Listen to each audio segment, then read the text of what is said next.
सियासत की आंधी में हिल रहा है। सवाल यह नहीं कि पेड़ कौन काट रहा है, सवाल तो यह है कि कौन झूठ बोल रहा है। ये रिपोर्ट देखिए। जल जंगल जमीन कट रहे, पेड़ कट रहे, जल जंगल जमीन कट रहे, पेड़ कट रहे। वन विभाग की संलिप्तता में, जिला प्रशासन की संलिप्तता में अडानी के लोगों ने पूरा जंगल साफ कर दिया।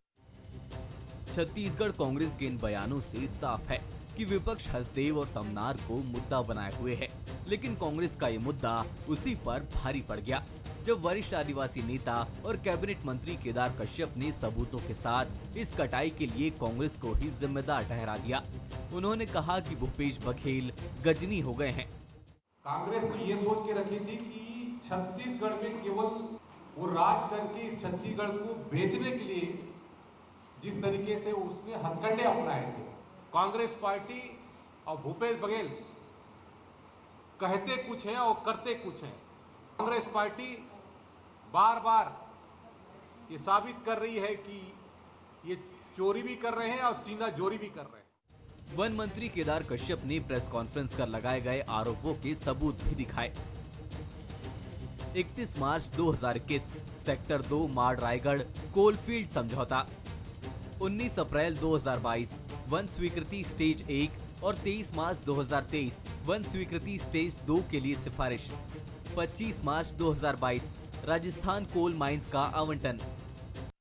वो कहते कोयला नहीं चाहिए तो सबसे पहले अपने घर में वो एसी और कूलर पंखा बंद करना चाहिए। एसी और कूलर पंखा बंद करना चाहिए। जो लोग लड़ाई लड़ रहे हैं तब तो उस लड़ाई असली लगेगी। केदार कश्यप यहीं नहीं रुके, उन्होंने भूपेश बघेल समेत पूरी कांग्रेस से कई सवाल भी पूछे। बीजेपी के सवाल, मनमोहन सरकार के फैसले पर अब माफी मांगेंगे? क्या भूपेश घर और राजीव भवन में नहीं जलाएंगे बिजली? क्या कांग्रेस हर अपराधी के पक्ष में ऐसी ही खड़ी होगी? जंगल कटाई पर आरोपों की आंधी चली तो पूर्व सीएम भूपेश बघेल भी सामने आए और वन मंत्री पर ही सवालों के तीर चलाने में देर नहीं की। क्योंकि झूठ का पुलिंदा है जो केदार कश्यप का जो बयान है, वो पूरा झूठ का पुलिंदा और घटिया शब्दों का प्रयोग किया है। जिस प्रकार से राहुल जी के बारे में बोले, मैं यही बात यदि मोदी जी और शाह जी के बारे में बोलूँगा, वो बोले एटीएम हैं, ये तो रिजर्व बैंक बना रखे हैं, चोरी आरोप लगाते हैं, ये डकैती कर रहे हैं, डकैती छत्तीसगढ़। जुबानी जंग में भूपेश बघेल भी लगातार प्रहार करते रहे। जंगल कटाई की सियासी लड़ाई पूरी तरह एक दूसरे को जिम्मेदार ठहराने पर आ गई। कांग्रेस ने मुद्दा उठाया तो अब वही इस मुद्दे पर घिरती दिख रही है।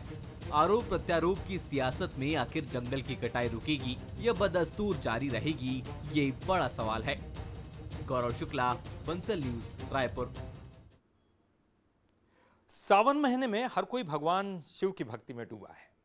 छत्तीसगढ़ बीजेपी प्रदेश कार्यालय में भी नेता भगवान शिव की आराधना में लीन दिखाई दिए, तो इस खबर ने सियासत को भी सुलगा दिया।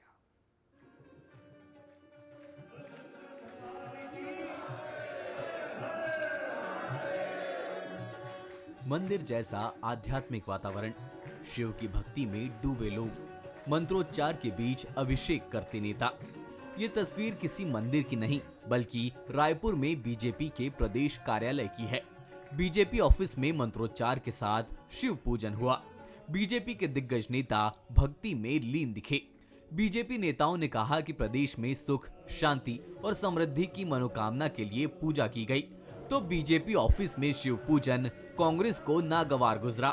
कांग्रेस ने कहा कि 19 महीने में इतना पाप हुआ कि महादेव कभी माफ नहीं करेंगे। आज एक बेहतर अवसर है जब इस श्रावण मास का तीसरा सोमवार है और ऐसे समय में आज भारतीय जनता पार्टी कार्यालय में हमने दुग्धाभिषेक, जलाभिषेक का आयोजन किया है और सभी कार्यकर्ताओं के साथ में माननीय जामवाल जी और माननीय पवन जी के सानिध्य में आज ये आयोजन हो रहा है।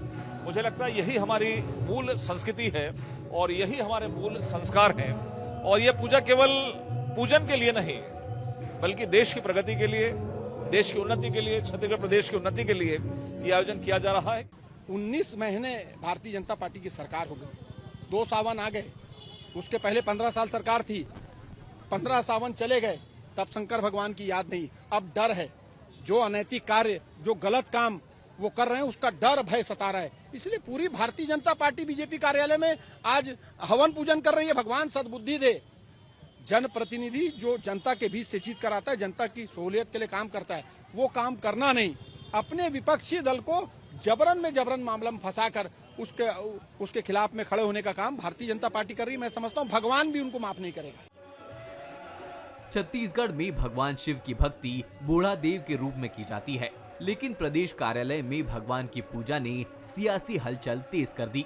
एक तरफ प्रदेश में शांति, समृद्धि, खुशहाली के लिए शिव पूजन का दावा किया जा रहा है, दूसरी तरफ अपराध की घटनाओं और विपक्ष को प्रताड़ित करने के नाम पर दावा किया जा रहा है कि इसे भगवान भी माफ नहीं करेंगे। ऐसे में भगवान किसकी सुनेंगे, ये देखने वाली बात होगी। गौरव शुक्ला, बंसल न्यूज, रायपुर।